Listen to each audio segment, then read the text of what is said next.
Hello and welcome to Maven's Athenaeum, where you'll find magic hidden in plain sight. I'm your host, Maven, and I'm so excited that you're here with me today.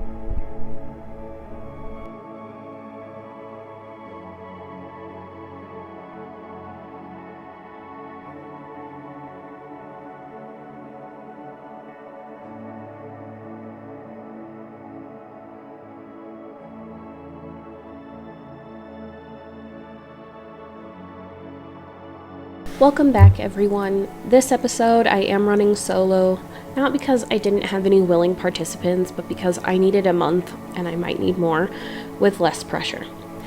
This is the cyclical nature that humans operate in, and there will be more times where the content is fewer because I just can't create. There will be times where I will have an overabundance of creativity and energy, which I hope I can start using to create a savings of content for when I inevitably fall ill again. This month, the book that I finished, emphasis on finished, is a very loved copy of The Life-Changing Magic of Not Giving a Fuck by Sarah Knight. Well loved because this book has gone everywhere with me. I usually took it with me traveling because the advice started to give me comfort, but also it became part of my nightstand rotation. These are the things that I read when I'm getting ready for bed and I need to calm down. I don't always like to read the same books right before bed. This book has been with me for about 5 years, and I've only now just finished it. I know that there were times where I had to take a break because I didn't want to be told some of this advice, mainly that I was getting in my own way. Recently, I have had some radical changes in my life that shook the burial plots of hatches I've long since forgotten about. Some things came out of the woodwork, I guess you could say.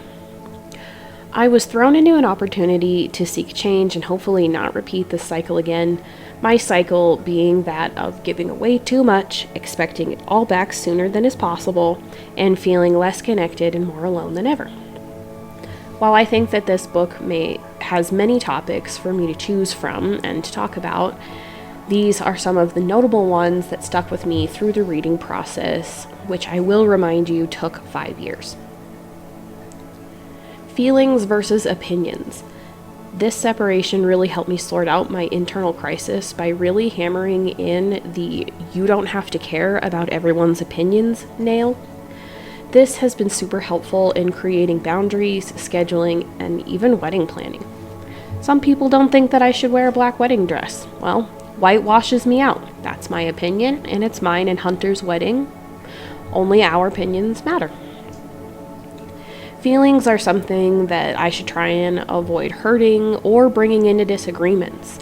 I don't want to hurt other people's feelings, but if they're offended by my opinion, like for instance, I don't like to bar crawl, then they can be. They have that right.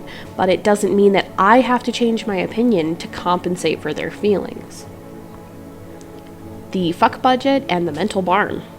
Both were super important to helping me manage my time and energy. The fuck budget is exactly what it sounds like, taking time to sit down and imagine how much of X, Y, or Z that I could give up for this thing. Do I want to do it? No. Okay, what else could I be doing instead? The mental barn is basically just a mental storage facility for all the fucks that you could potentially give, some that you haven't given yet, and some is other people's crap that they snuck in. Some of it is the stuff that you've held on for deeply personal reasons. I was really caught up in people pleasing and doing everything that I possibly could without purposefully trying to make issues, but then I accidentally made issues happen and then I didn't know how to solve them.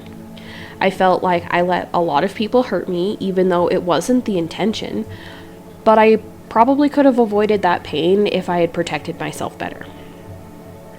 I created boundaries within all 4 of the areas of potential fuck giving, which I'll go over in a second, and I immediately saw pushback from pretty much everybody. Most people had met the people-pleasing me and now had to withstand the change to a person with firm boundaries who wasn't going to move.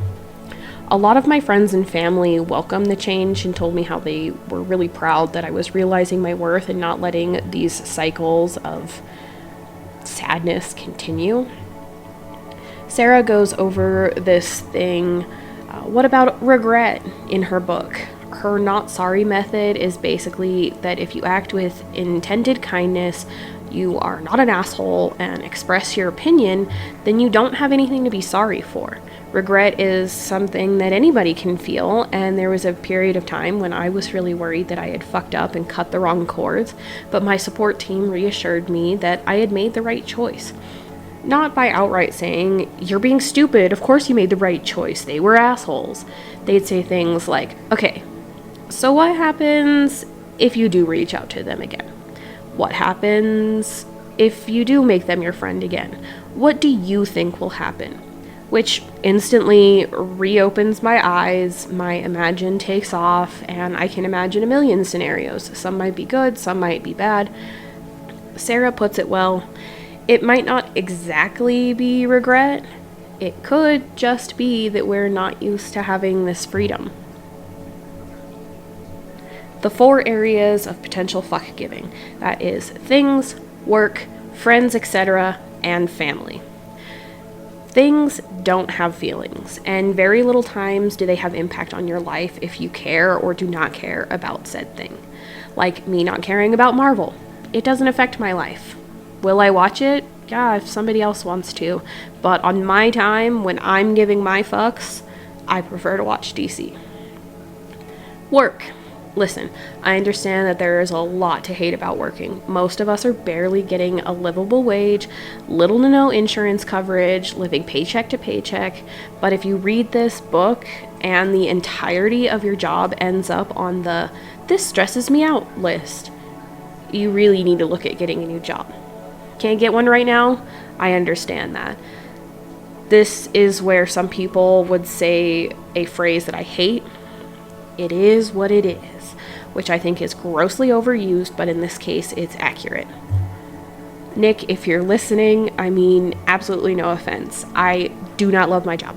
It's not a fun job. I call people and I get yelled at every single night.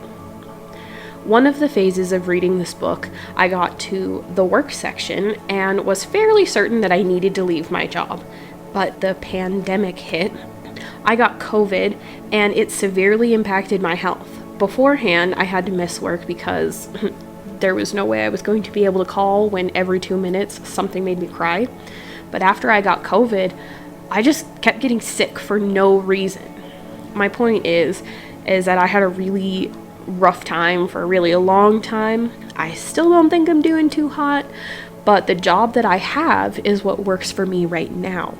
My boss is extremely understanding, not demanding, reasonable, and most importantly to me, this job does not require me to break my body for a livable wage. I have worked in retail and service industry. When I worked at McDonald's, the floors were so greasy all of the time that when I slipped, I pulled muscles in my back. I didn't know that was possible. This job, I don't have to do that. I sit and I call. What more could I be asking for right now? I'm healing and I'm trying to rebuild. This is like the easiest way to do that. So I understand if you hate your job and want to leave, but if you find that you can't, you can try this other super cliche idea of finding a couple good things and holding on to it. Like, do I love that the majority of my job is people screaming at me? Absolutely not. What I do appreciate is that my boss understands that I have a mental capacity where it just caps out and there's absolutely nothing I can do about it. I have this illness now that's living in me that if I overexert myself, I get a fever and I can't come to work if I have a fever. They'll send me home anyway. But try this idea of finding something good and holding on to it. Kind of like Homer in The Simpsons, how he changes the billboard that's put up to remind him that he's working for his daughter. I made some desk decorations to remind me why I'm going to work as much as I am. Friends, etc. is the next category. This is my way of shortening friends, acquaintances, and strangers. This is another category I really did not like exploring. I really didn't want to hear how I needed to measure my friends to this standard that a book was giving me. But as I read, I began to realize that I was just hurting myself. I love to give, and I will give until it literally hurts. I think it comes from some of the adults in my life telling me that sharing is caring, or treat people the way you want to be treated. Something I was told when I was young got locked into my brain and told me that if I gave people and gave, people would like me, which they do. But I was also allowed to expect those things in return. No one should have a one-sided friendship. If a friend helps you out and then they ask for help back, it shouldn't be too hard to repay the favor. But it was unreasonable of me to want it back as soon as I did. I started to hear from people around me that I should just be grateful for things that were hurtful.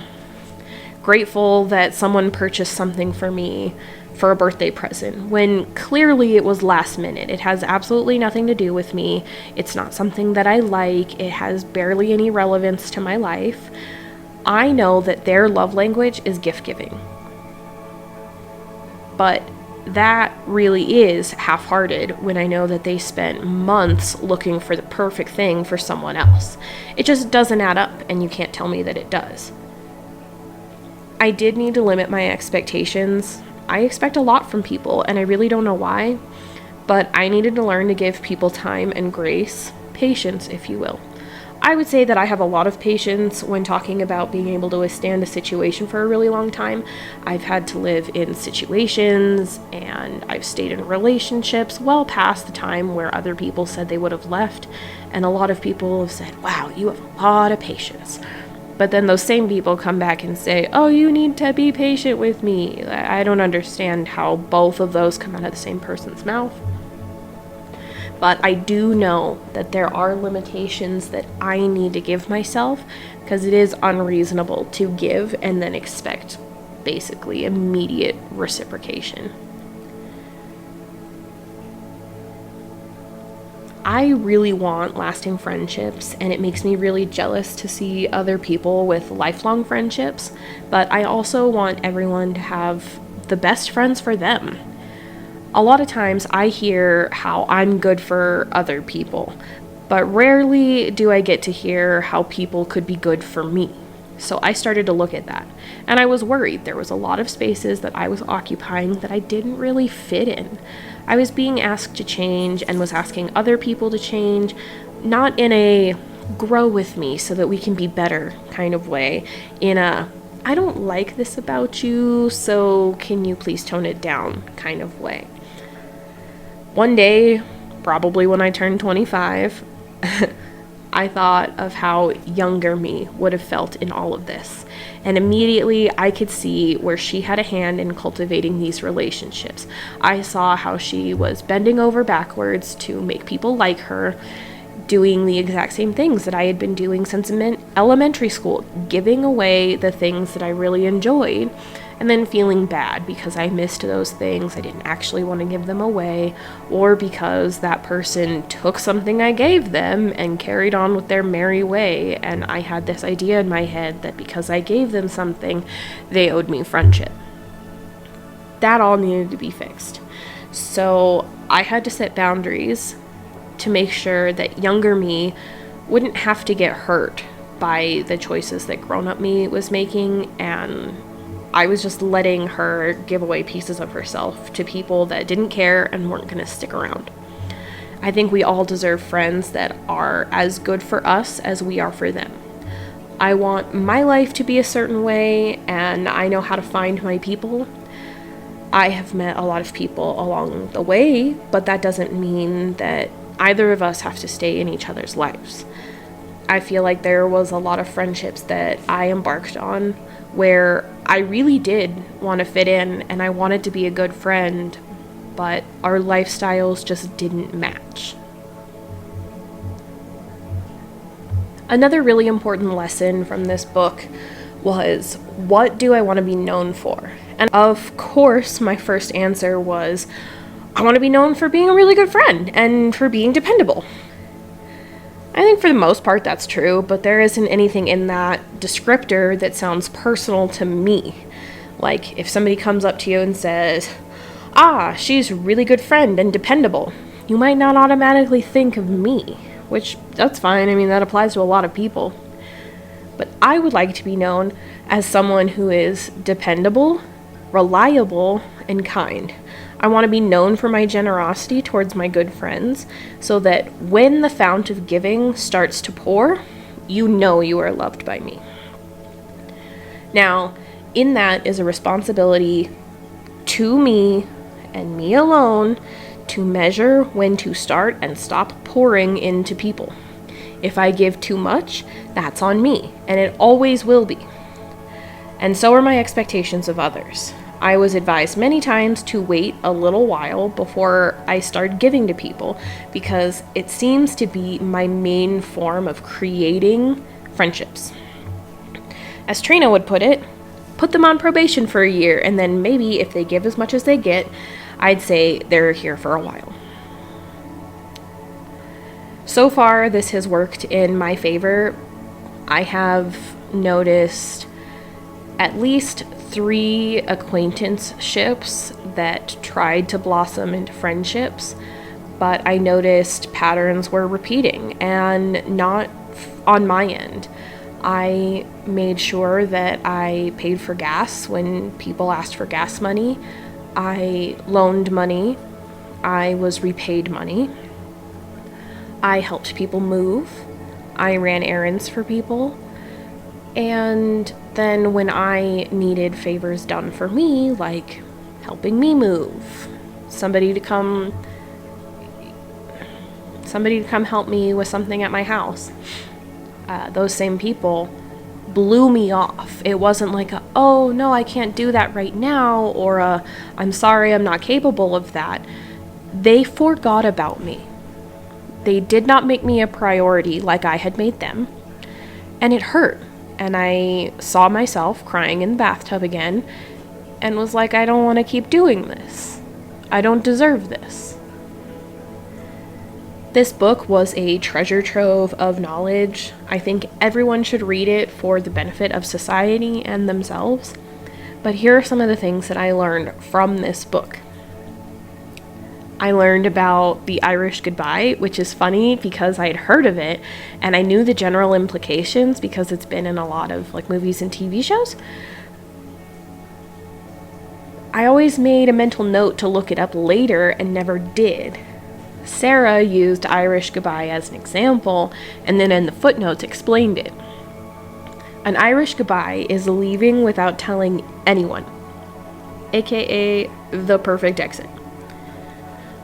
I learned that I don't need to fit in everywhere. There are places where I will fit, and it's not always where I try to make it.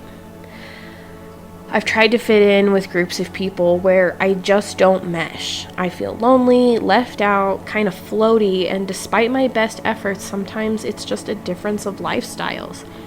Like I mentioned, some people like to go out and drink, and I prefer to stay home. I realized that I deserve to have people in my life that make me feel seen, understood, remembered, and supported. So I removed anyone who made me feel otherwise. Not immediately. I didn't go on a blocking spree. As per usual with me, I gave an extended amount of time where I tried to interact and was met with the previous actions.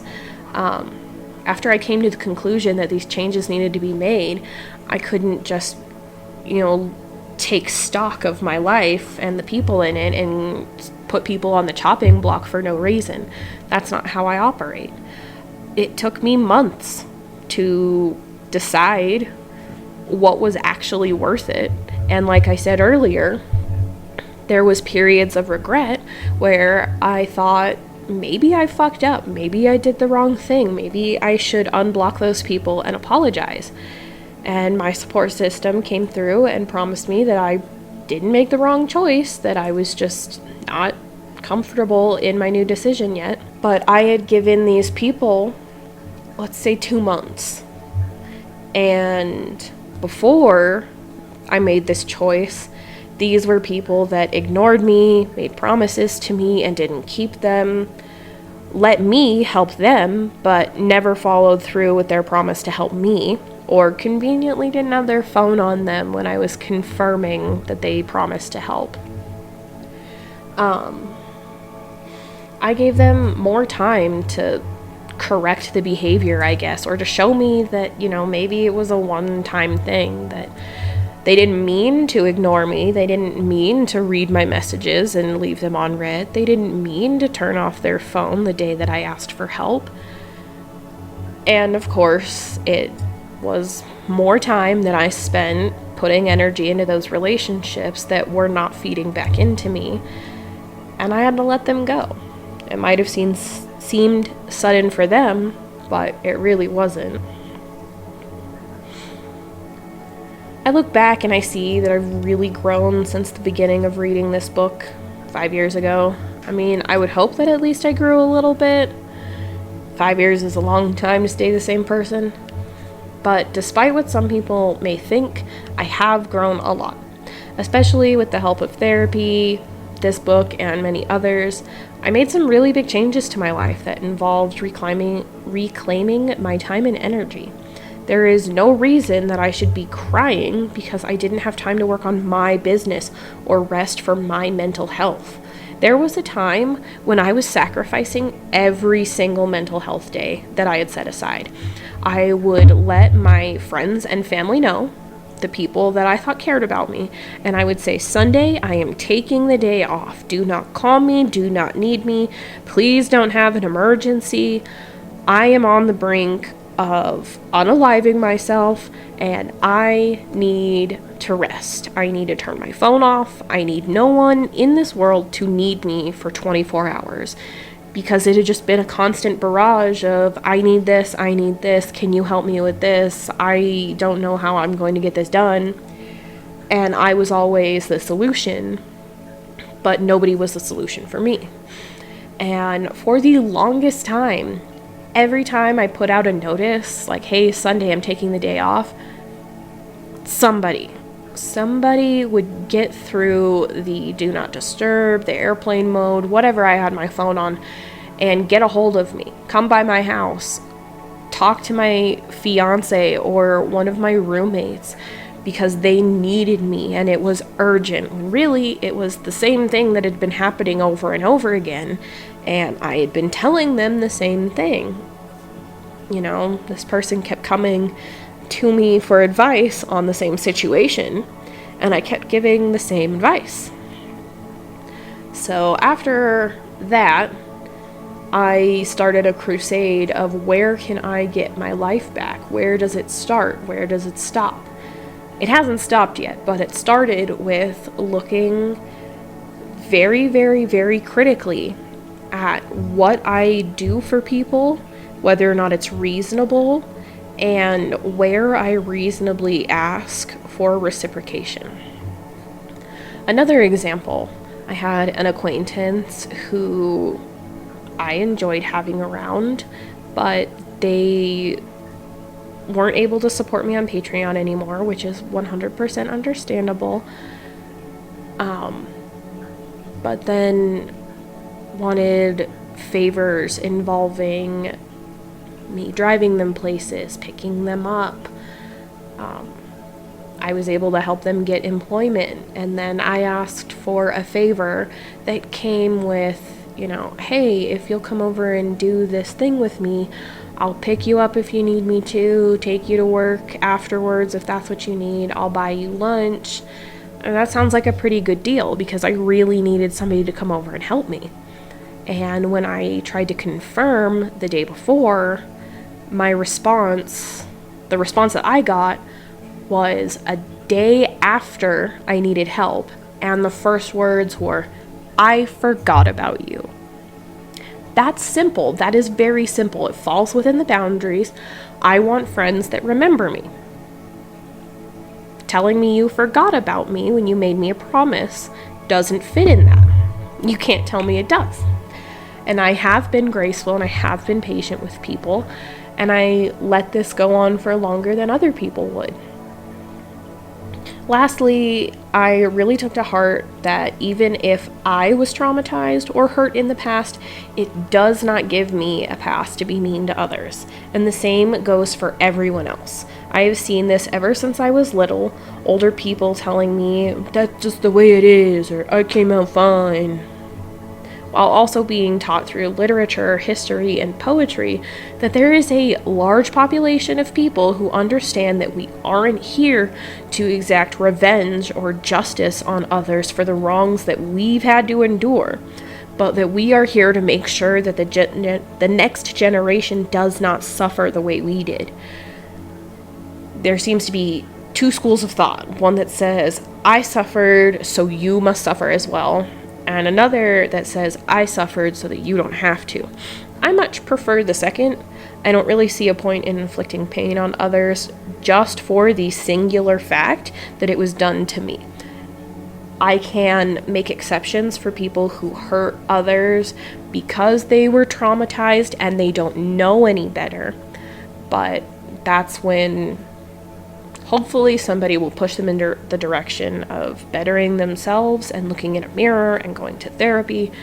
It's not anybody else's job to fix me. It's my job to fix me. It's your job to fix you, whether or not somebody traumatized you or not.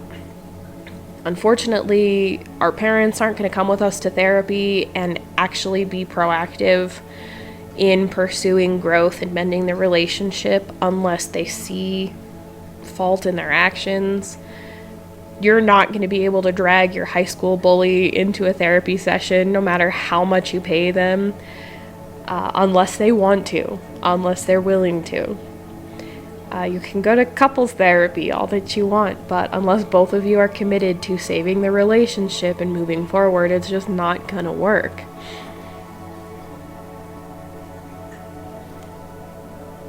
Final rating time. I rate this a 5 out of 5 stars, even though it did take me a while to read, which was 100% my own fault. This is about a 200-page book, so if you're smart about it, I'm sure you could finish it in, a week, but definitely less than 5 years. I loved the author's voice. She really got into my head, and it felt like we were talking, or at least on the same wavelength. Page 190, there's a reference to picking up this book for the express reason of being fed the fuck up. And yes, the reason I picked up this book was because I was sick and fucking tired of being tired all the time. I'd come home and be severely upset because I was tired and I was sleeping my life away. I was helping other people and nobody was helping me, and my things were getting dusty because I wasn't working on my hobbies, my crafts, taking care of my house. I really needed help getting started with taking care of myself. No one really taught me how to do it. They just told me what not to do. There wasn't really a lot to dislike. I just remember that early on I was intimidated by most of the information that was being presented and how it was being presented. So that's why I put it down as often as I did. But every time I picked it up, it was because I kept telling myself, I'm so fucking sick of this. Now I have time to talk to you about the art that I'm sharing. This is a project that I've been working on for a while now for a calendar. I will be giving this to all of my patrons before the new year, and the calendars will be available for pre-order in December. If you are on YouTube or Spotify, you can see the time-lapse of the recreation of my art. I don't know which part of the process it'll be in with the overlay of the audio, but hopefully you've seen at least the skeleton design, and now we're moving into color and rendering. This is a collaboration of several ideas. I've always had this internal longing for a home, but it wasn't until recently that I started to realize that this home I was searching for was supposed to be in me. I've grown up most of my life with this hole in my middle. I never really knew what to fill it with, and I realized that this was my sense of belonging. So after I learned that it was my job to fill that void, I've started to fill it with things that make me feel like I belong. Easily, that translated to a mental space where I could just do whatever I wanted. This is the September piece. I chose a young girl because, one, I mainly draw women, and even though I've tried working on some non-binary art, it seems to always present masculine or feminine. And two, September is when About's school is starting, so it seemed fitting to put the youngest member of my calendar around school time. The image is of a little girl leaning against a pile of books while reading another. I chose How the Stars Came to Be by Poonam Mistry. I gave her a half-up hairdo with pigtails. I dressed her in a horse-printed tunic dress with leggings. I see a lot of kids with those. And I gave her a plastic beaded necklace and a woven friendship bracelet. The bracelet is there as an ode to my friend Trina, who really helped me and inspired me with this piece. The book that she is reading, How the Stars Came to Be, directly correlates to the mental space that I created for her. I thought drawing a kid's bedroom might not be possible since I've been drawing the exterior of people's mental homes, and a bedroom is an interior room, so I thought it would be difficult, and I haven't mastered the isometric landscaping art yet. I've looked into it, I like it, but I haven't mastered it yet. But I thought, maybe a child would really enjoy like a jungle gym or a tree house, maybe her and her dad put it together, or it's like a family heirloom or something. But I thought, a jungle gym treehouse thing would be great. She's reading a book about stars. Why not make her a playhouse with a place where she could imagine herself stargazing? It was really fun. It was really fun, and I got to draw some like glowing string lights. I always love using that effect.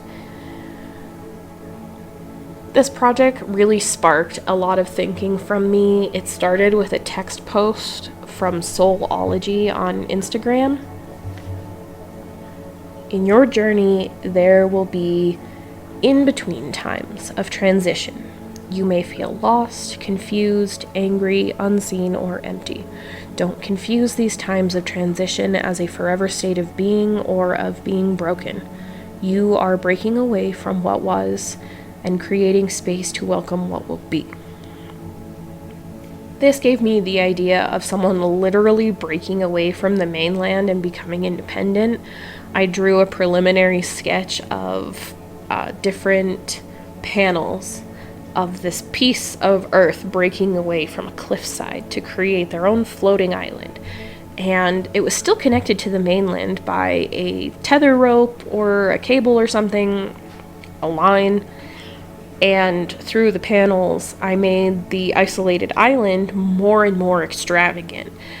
And all that it made me think of was this person grew up on this cliffside village and finally said, fuck you, I've had enough, I hate it here, and jackhammered off a piece of land and said, I'm living here, this is my house, go away. There's still access to the mainland, so people could come and go, he could get supplies, but their house is more colorful, less condensed than the others, and expressive, which I loved. There has always been this idea of like a mental safe space or a mental space where you can meditate into in the world of magic. Your internal space is really important for magic. These two ideas together made me think of all these wonderful possibilities. I started to imagine if like this were mended, if this were blended with reality, and noticed that this idea was totally plausible.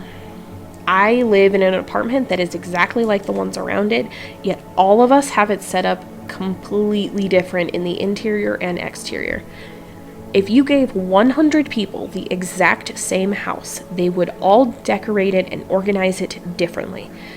This blew my mind. Now, I know that most people either don't think of that or don't care, but I really did.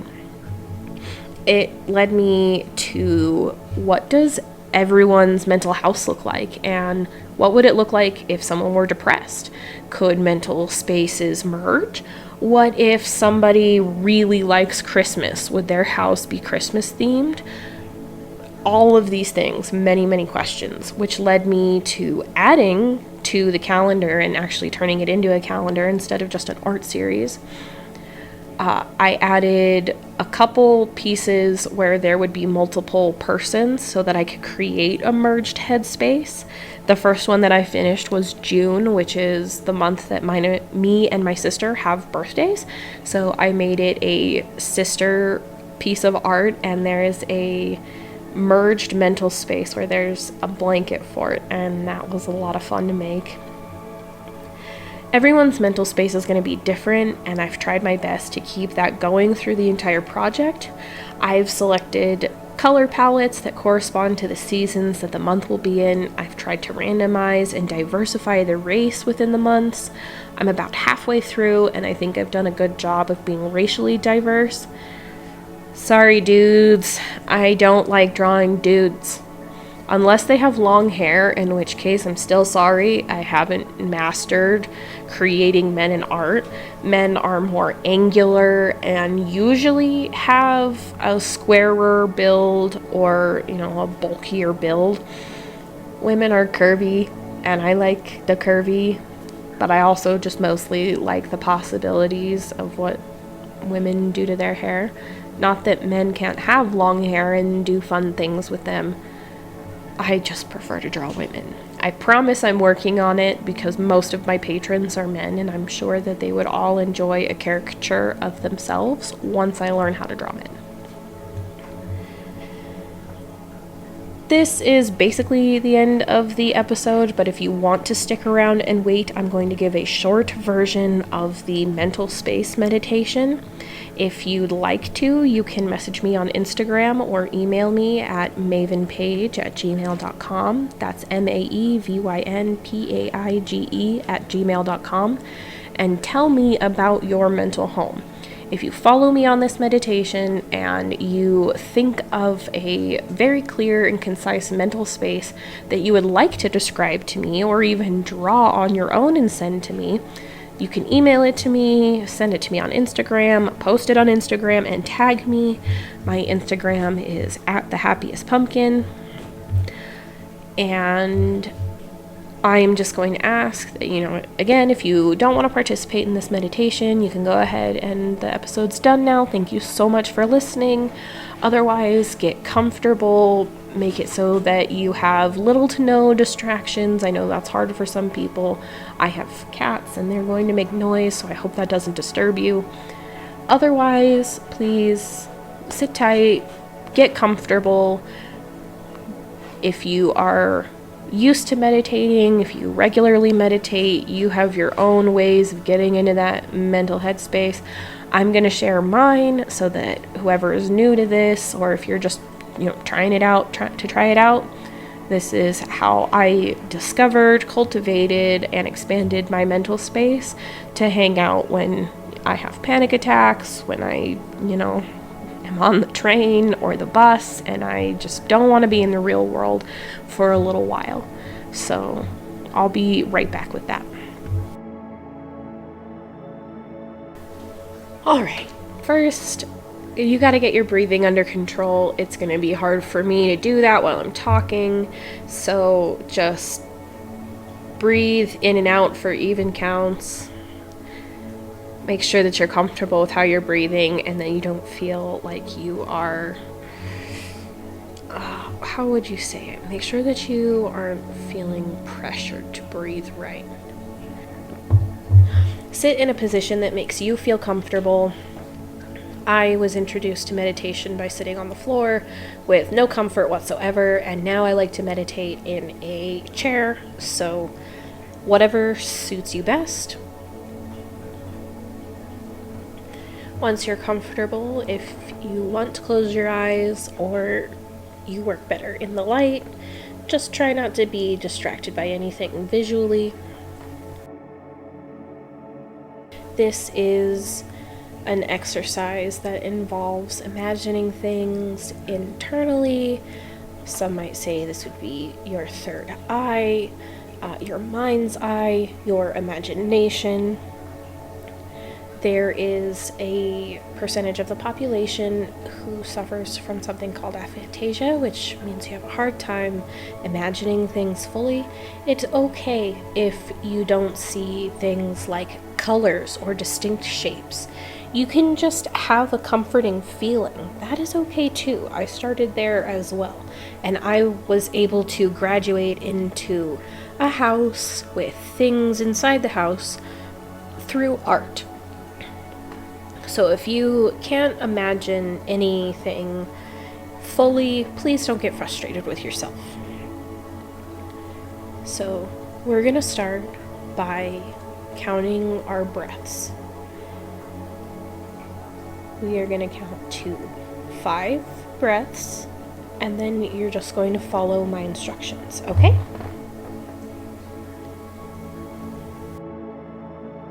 1,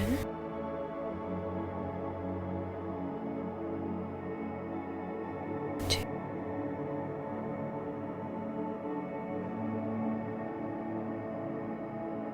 3,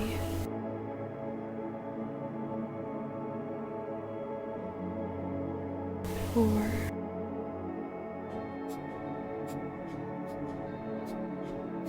5.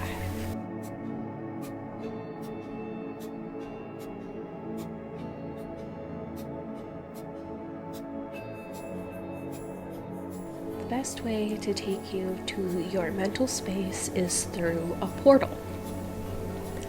Some of you might have already imagined what this portal looks like. For the sake of recording, I'm going to use an example from Spirited Away. Out of darkness, there is 2 stone pillars that meet in the middle. You can see light coming from this portal. You walk from the darkness into the light. A vast, sprawling land spreads out before you as you pass through the portal. In the distance, you see smoke. It's not the kind of smoke that would make you worry. It's the kind of smoke that looks inviting. You head in the direction of the smoke. You follow the smoke. And as you get closer, you notice that there's a rhythm to the smoke, almost like there's a consistency in the fire that makes it. As you get closer to the smoke, you start to see a house rise from the distance. At first, you don't know how many stories it holds. You see the vague outline of a beautiful house. As you get closer, you start to notice more of the finite details, the door, the windows, the floors, and you see the chimney, where the smoke is rhythmically leaving the top and floating out into the breeze. You approach the door. You knock. But instead of an answer, the door opens. Normally, fairy tales should have told you to run. True crime, horror stories would say that this is a bad idea. But where you are now, you feel comfortable, safe, like you're supposed to be here, and that it is okay if you go inside. So you do, you go inside. Inside, everything is organized exactly where everything should be. Where you think there should be a sofa, there's a sofa. Where you think there should be storage, there's storage. Every time you look to your right or to your left, you're pleased by what you see. You look along the wall and you see things, collections, and pieces of hobbies that you are familiar with. They remind you of yourself. These are either things that you've carried from your childhood or things that you could see yourself genuinely having. From here, it's up to you.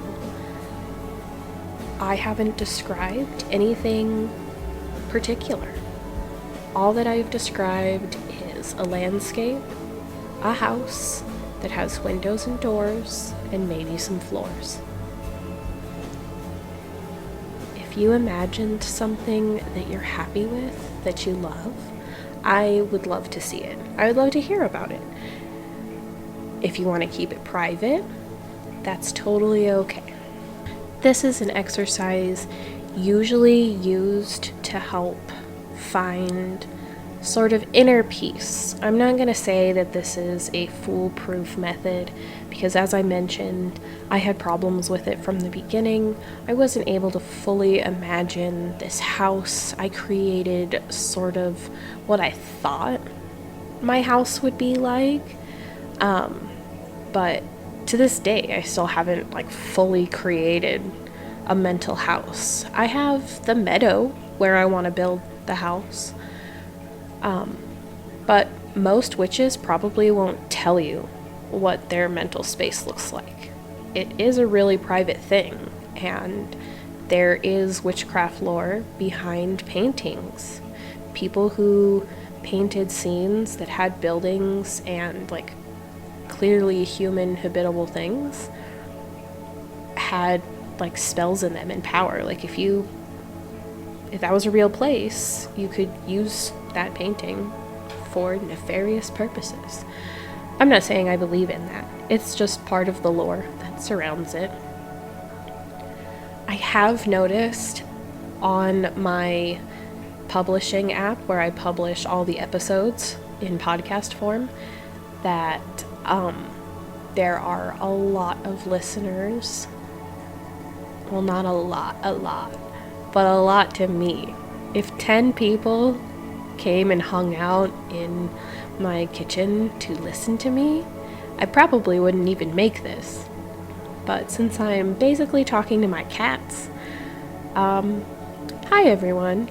I've noticed that there are people from mainly the United States, but Ireland was in the top, and if you know how crazy I am about Ireland, you'll know how happy that made me, so hello.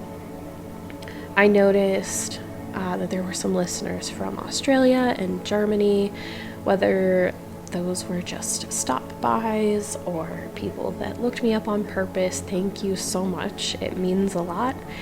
If you followed the meditation and you came all this way, I would absolutely love it if you got a hold of me on any of my social medias or my email. And I would just like to take the last couple of minutes to plug my Patreon.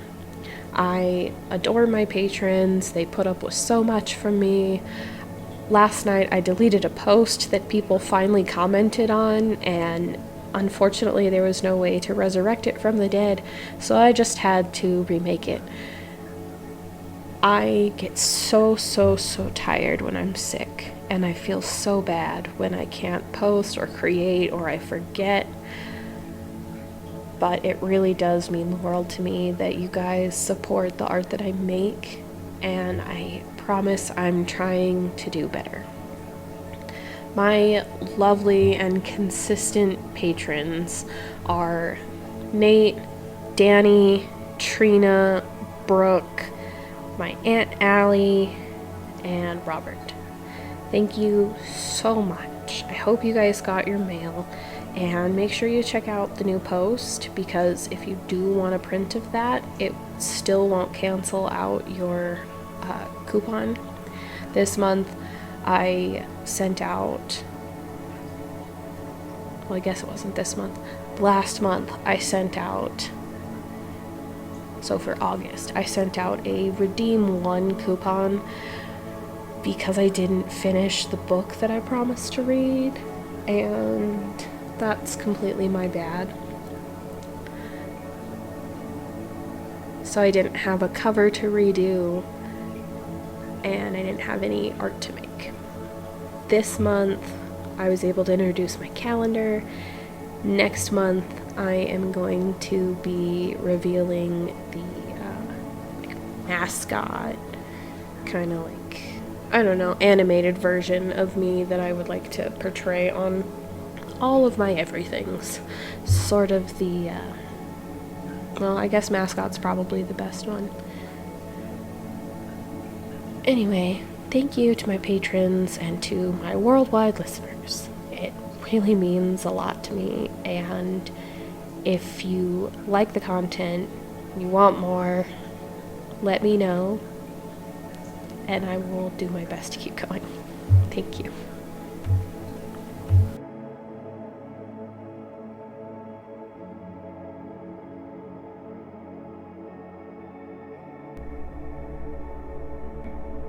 Alright, well, that looks like everything that we had time for today. Thank you so much for listening. If you liked today's content, please give us a like, a comment, and maybe a follow or subscribe. I'm on Patreon, Twitter, and Instagram at The Happiest Pumpkin. If you have any recommendations, please submit them via Patreon or emailing me at mavenpage@gmail.com. That is maevynpage@gmail.com. Thank you so much, and I hope you find some time to read.